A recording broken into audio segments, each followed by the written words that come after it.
જય શ્રી રામ. જય શ્રી રામ. મિત્રો, આખું રાજકોટ છે આજે રામકોટ બની ગયું છે.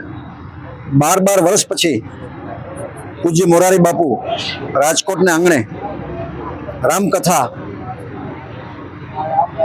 લઈને આવી પહોંચ્યા છે. આજે સાંજના 4 થી 6 પહેલો દિવસ છે. સદભાવના વૃદ્ધાશ્રમ પરિવારના ખાસ મિત્ર એવા ભાઈ શ્રી મહેશભાઈ પૂજારા મુંબઈથી ખાસ કથા શ્રવણ માટે આવ્યા છે. મહેશભાઈ, તમે તો જાણો છો, સંસ્થાથી પરિચિત છો. 600 વડીલો અત્યારે બિરાજમાન છે. નવું વૃદ્ધાશ્રમ બનવા જઈ રહ્યું છે. એના લાભાર્થે આ મોરારી બાપુની રામકથા છે.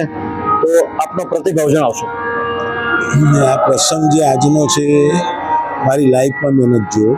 ખૂબ જ સરસ પ્રસંગ છે અને જે પ્રવૃત્તિ સદભાવનાવાળા કરી રહ્યા છે એની કોઈ સીમા જ નથી. કારણ કે રાત દિવસ બધા જ કાર્યકરો જોઉં છું કે ખૂબ મહેનત કરી રહ્યા છે.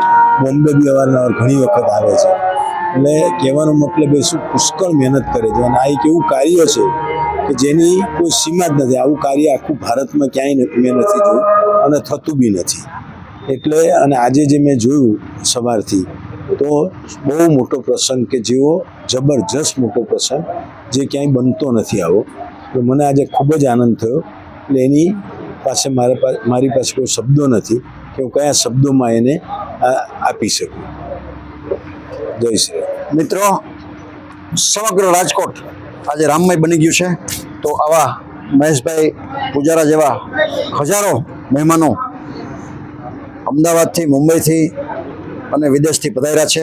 આપ સર્વને સદભાવના વૃદ્ધાશ્રમનું રામકથાનો લાભ લેવા માટે હાર્દિક નિમંત્રણ છે. જય શ્રી રામ.